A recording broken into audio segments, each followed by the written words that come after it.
Welcome to the Mind of Business Success podcast. I'm your host, Alicia Cramer. Our guest today is Katelyn Webb. We are going to talk about your money. Welcome to the show, Katelyn. Hi, thank you so much for having me. It's a pleasure to be here. All right. So now let's start by sharing with our listeners what it is that you do, because we've had a lot of money mindset experts and wealth advisors and different people on the show, but what you do is different. And it's so important because we're talking about business finances here. So tell us a little bit about yourself. Tell us a little bit about your business. Perfect. I am an online finance business coach for female business owners who are motivated to understand and protect. Just preface this with a little bit of a background. I come from a corporate finance world. So every large multinational corporation has a CFO and a bunch of different people under them in the individual business units who do the financial planning and the budgeting. I was in that world, and you are in a kind of a parallel universe where you're talking to your finance group, which is one way that people speak to each other. And then you have your business owners who actually run their business, who are really focused on the sales, on the KPIs, and they have a different mindset. So we're in the middle between the business owners and the financial planners, and we guide our business owners to help them understand what their numbers mean, to look into things, to give them analysis. And so my personal background is I left corporate finance in these large multinational corporations because I had a passion for helping small business owners. A big part of that comes from the fact that it's hard to find someone as a small business owner who you can relate to, who you have chemistry with, and who you can talk to about money and gain from it. So instead of money being something that takes away or is confusing or is hard, there's actually this wonderful and fulfilling lifestyle of having money where you can gain information from it and feel empowered. It's a little bit about me. We were talking a little bit before we started recording about just all of the psychological stuff around money and all of the money shame. And one of the things that you had mentioned, about how uncomfortable sometimes the conversations can be with your accountant or your financial planner. And that in many cases, people are sort of settling for service providers that don't feel good. They don't feel right. And I think it's an important conversation, one that I really like to just kind of kick things off with, because when we're talking about our money, right, this is the reason that we do our business, so that we could support our families, so that we can create a life that we love. And we spend all of this time in our lives to make this money. And yet, on some weird level, people have sort of accepted that it's okay to give your power away when it comes to this area of our lives. And, from a psychological perspective, that's just not healthy. But from just a state of, your personal empowerment and just being the powerful creator of your life, that's incongruent. So I want for you to take a little bit of time and talk about what you see. That's a great topic to touch on. So when someone is a business owner, you have put your life and your passion and you have dedicated to this business, and the vision is yours. And then when that business owner hires someone to advise them in finances and accounting, it is not the place of that finance analyst or that accountant to put down the business, to put down the vision, to say that they can't achieve their goals, to say these negative things. It's not their job. And I'll preface this with, in large corporations, for example, when I worked at a large tech company, when the CEO of my business unit or the VP of my business unit said, we are going to go in this direction and we are going to make this this activity happen? It was definitely not my job to say, no, you can't do that, or this isn't right, or to question what they're saying. My job was to work with them and to advise them in a positive way. And I want to be super clear. The VPs of these large multinational corporations asked the simplest questions. They would ask the question, what is a write-off? They would ask these questions, what is this expense related to? What is gross margin? All of these questions that unfortunately some business owners might feel embarrassed to ask because they think, well, everyone knows what this is. I'm not entirely sure, but I don't want to ask this question. Or they're not embarrassed to ask and they have an accountant or a financial planner who puts them down for asking and doesn't explain it. Both of those relationships are not okay. When you work with your financial planner and an accountant, that person's job is to explain things to you. And I love when people ask me those fundamental building block questions, because I know that it helps expand their knowledge on what is actually happening in this financial world. So that's just a little bit about the practical view. The practical view is that money is a very logical thing, and there's a very logical answer. And if someone doesn't have that answer in an easy and logical form for you, or doesn't put in the extra effort to help you understand it, it's not the right person to work with. We see this tendency, kind of across the board with people. Some people are just naturally going to be more comfortable asking questions. Other people are naturally going to be more timid. They're going to be more shy. They're going to be more insecure. And, that's where we get ourselves into trouble, because when we're talking about something so significant, we're not talking about something even as simple as going to a restaurant and asking the waitress, what is that ingredient, or what does that term mean? What is that? I don't get that, and some people, they'll just order it and just wing it. Right. But when we're talking about our finances, this really is, in some cases, it's significant. It's our well-being. It's our financial well-being. It's the well-being for our company. I was just talking with one of my consulting clients that I do some work with about his business, and he has a very, very successful company. And we're talking about the importance of making strategic decisions with certain employees, key employees, to make sure that he is protected for the longevity of his business.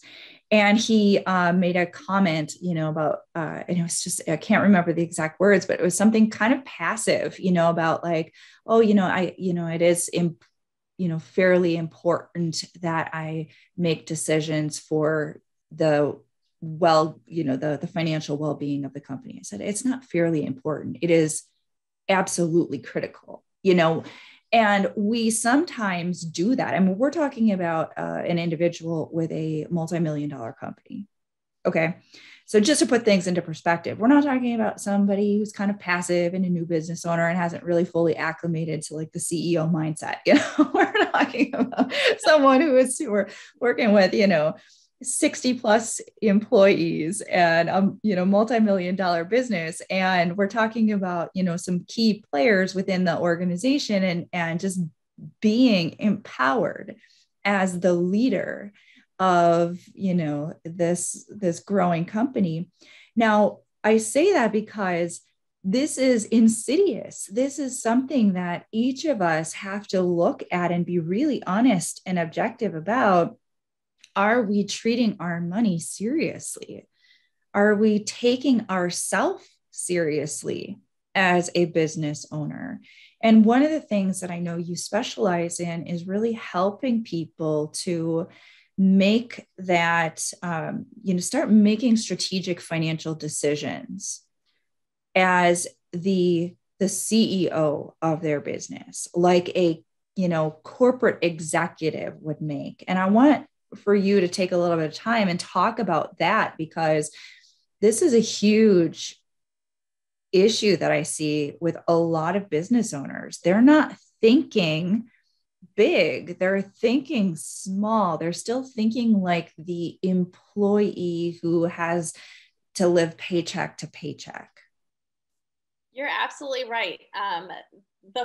The really cool part about having your own business, and this they teach you this in Business Economics 101, is that you have unlimited possibility.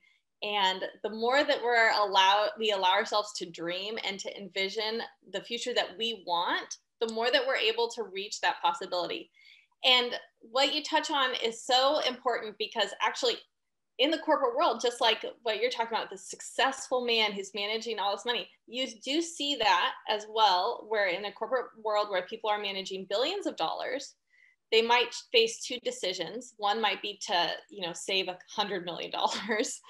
And then the other would be to like do an extra work and to maybe, so one would be to save the money. The other would be to spend the money, and maybe frivolously. And they'll come up with an excuse like, oh, well, we have enough money and who cares? It's not our money. And I love tackling that mindset, because being able to understand what we're doing with our money doesn't have to be, oh, we're just not going to look at it and we're just going to throw money at it. We're allowed to actually look at it and make a pragmatic decision. If we have two decisions that are pretty much the same and we can save $100 million, this is a real example. Let's save the $100 million and put it towards maybe employee care or benefit our employees some more. Same with our small businesses, right?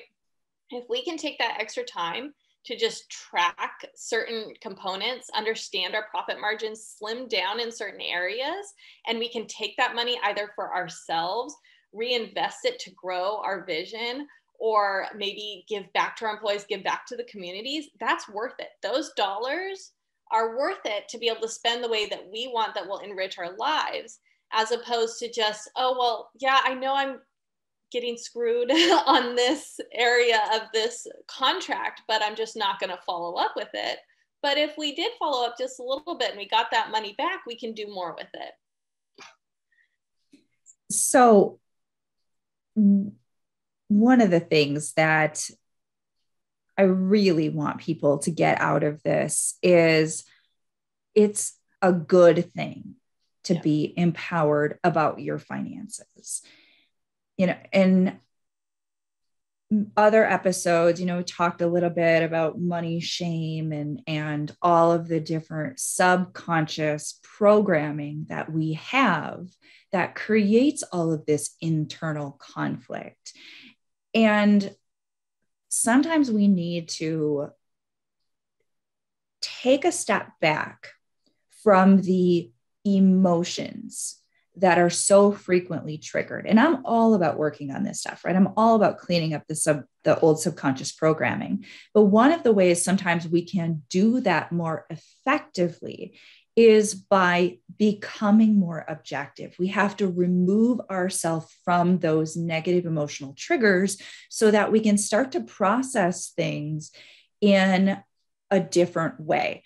And we know this from science, we know that when you are in a stressful situation, it starts to shut down some of the processes in the body. You go into a survival state. And one of the processes that actually gets shut down in the mind, you shift from a different part of using your brain into the survival part of using your brain. And that actually shuts down your intelligence, your logic, and your rationale. Now, when that happens, you can't think clearly, you're not making accurate, empowered decisions. And so we have to remember that in many cases, we have so much disempowering negative conditioning around money that it doesn't take much for us to get triggered. And when we get triggered, we're no longer thinking logically and rationally, and we actually exacerbate the problem, because now we're making these decisions that are not coming from the right place within ourselves. So when we can pull ourselves more objectively out of the emotions, now we get back into looking at things in a more pragmatic, empowered, logical, rational, intelligent way. And we can actually start to rewire some of those subconscious programs. So one of the ways that I propose people start to actually look at this is by starting to make peace with what is going on in your finances.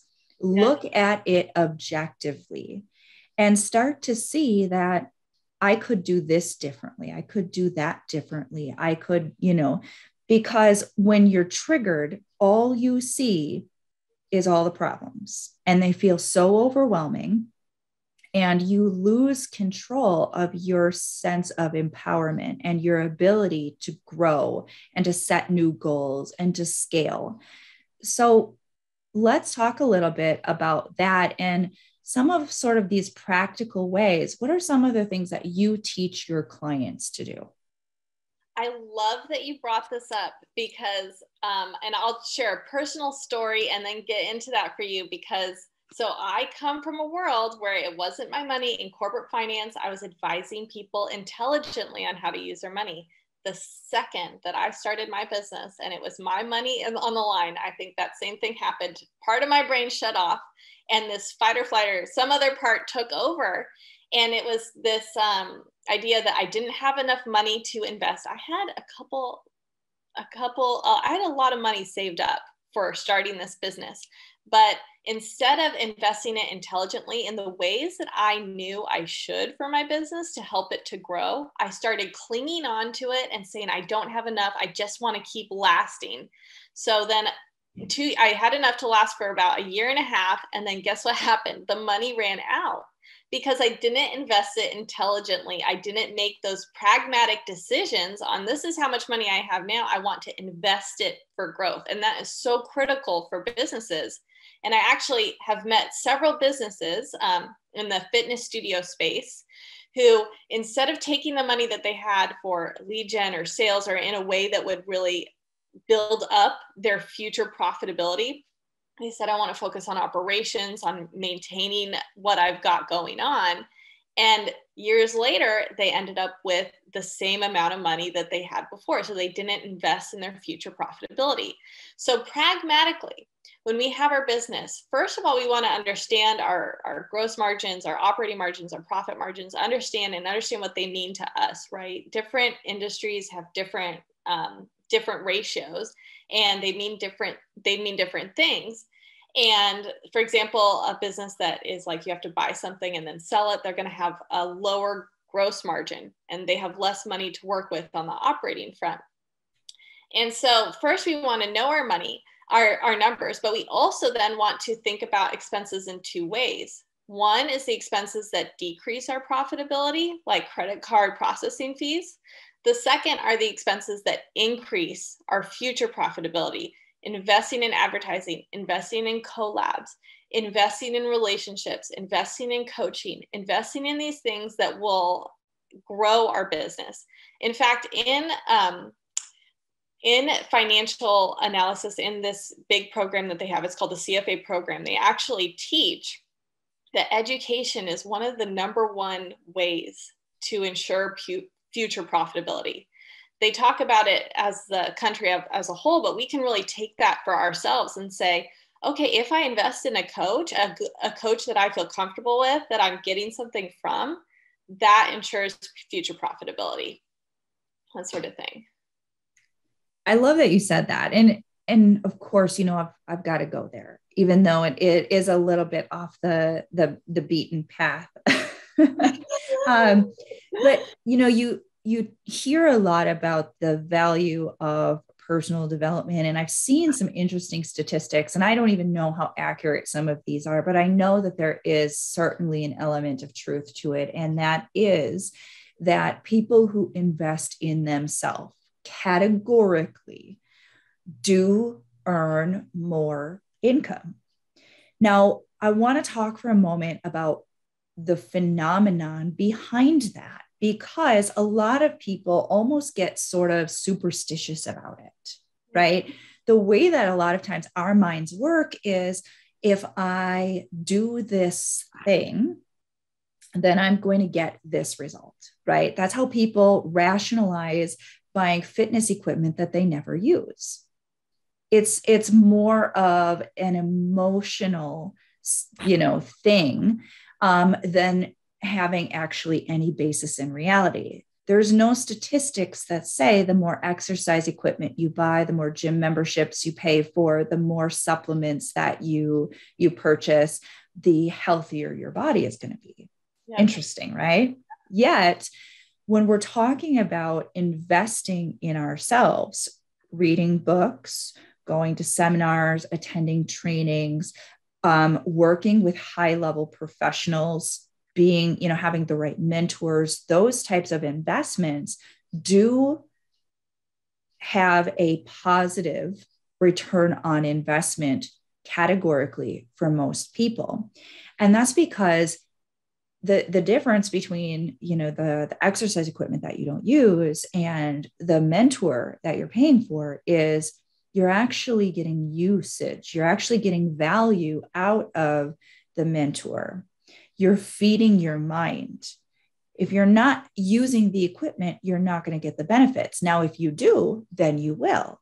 But that's the distinction. It's not just swiping your credit card, buying the program, and then not using it. It's about feeding your mind. Because when you expand your consciousness, when you expand your mind, you get new ideas. You create new thought forms. You have inspiration to take new actions.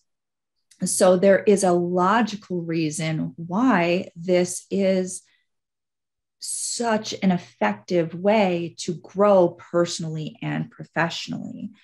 There are a lot of people who like the exercise equipment. They're just buying programs left and right, buying books left and right, and they're not getting the value out of it because just like that person who is, buying all the stuff and not using it, you're not going to get the value out of it.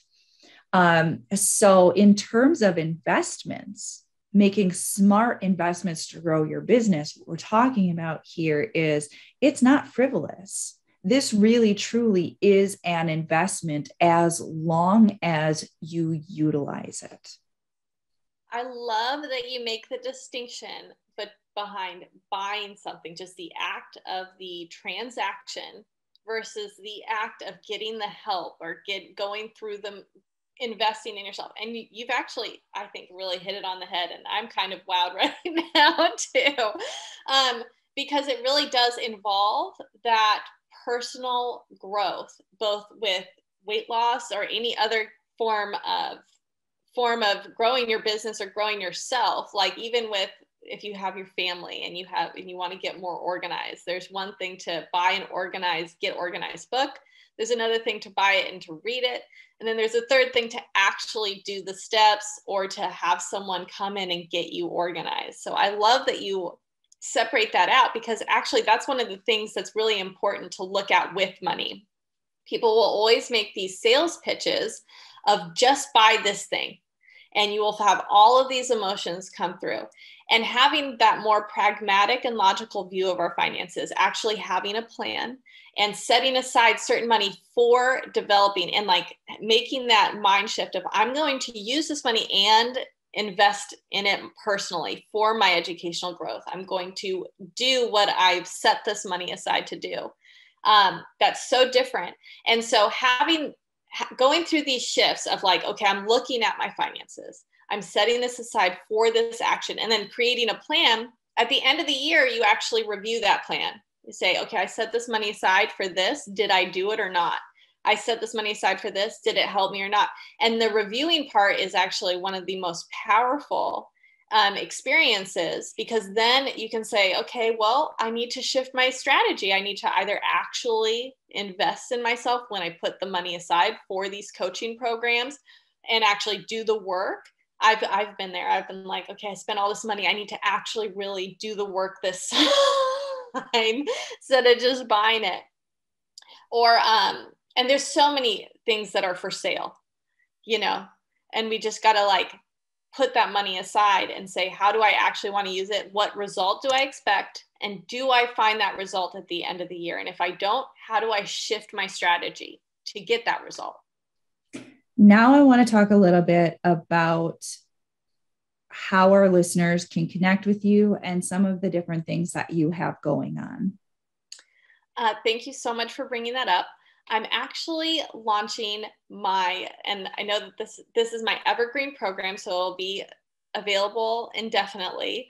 It's the Powerful Profit Planning Program. It's a 12-week program where I work with in a group coach setting with small business owners and empower them to be able to look at their money, to create a financial plan. I also create a risk mitigation plan. So with current events coming up, how do we look at it logically so that we can actually feel peace of mind? Like, if this did shut down, I have a plan for this. So it's a 12-week program and I take all of the stuff that I learned in terms of how I used to work with vice presidents at large multinational corporations. And I do the same thing with my little group that I work with. It's an intimate container setting, and it's a 12-week group coaching program. And the part that I'm actually most excited about, because I love the idea of giving value to small business owners. Again, I left my job because I'm passionate about helping these business owners achieve their goals, is this partnership that I get to have with women who are themselves incredibly successful business owners. And you're one of them. So I'd love to, do you want to talk a little bit about our partnership? Yeah. So I am definitely on board with what Katelyn is doing. And when I was offered this opportunity to partner with her, I said, absolutely. And I also am very passionate about empowering business people, which I think most people, anyone who's been around me long enough, they get that. And I am launching the Inner Game Academy. So when someone purchases Katelyn's program through my affiliate link, they will get 1 year of the Inner Game Academy. And what that is in a nutshell is it is basically going to be a go-to resource that is a huge library for working on any and all mindset obstacles that a business owner encounters. Fear of failure, fear of success, fear of public speaking, self-confidence, believing in yourself, working on your money mindset, everything business related that's an obstacle. There are going to be hypnosis audios, meditations, affirmations, clearing sessions, EFT videos on all of these different subjects. So when an individual wants to work on, for instance, I have a goal, I really want to get my mindset in alignment with achieving this goal, they can go in there, they can listen to hypnosis audios, they can listen to meditations, they can clear on resistance to those things to really get their inner game on point with what you want to create in your business. And my intention is to have this continue to grow, to be expansive. So no matter what your challenge is, and we all have plenty of them, it is literally a go-to resource. You go in your app, you go on your computer, you find the topic that you want to work on, and you have the materials to support you in shifting your mindset. Fantastic. I just love that. It's not a resource library that I've really seen available, and it's so powerful. So I love partnering in this way with just female women who just female business owners who just are in control and just driving that change that they want in their lives. So why don't you take a moment and just share with our listeners, what is your website? How can they get in contact with you? Of course, we'll have the link in the description if they want to enroll in the program. And they can also find that if you don't find it, if you're listening to this on like iTunes or something where you don't have the link, you can also find that link by going on my website, on Katelyn's website, find us on social media, reach out to us if you can't find it. But go ahead, share your website and how people can connect with you. Thank you. So I actually named my business after my dog. His name is Samson. And the way that I spell it is Sampson. And so the website URL is samson1212.com. So feel free to just check out my website. There should be a connect with me link there. And that is the best way to get a hold of me. Excellent. Thank you so much for coming on and sharing with us today. I think it has been a very, very important conversation. Yes, thank you so much. And it's a pleasure being here. And I'm so happy that we connected. I love empowering this community and being connected. Awesome. And thank you to all of our listeners. If you have not already subscribed, please make sure you do so. So much great content for you. And until next time, we will see you in the next episode.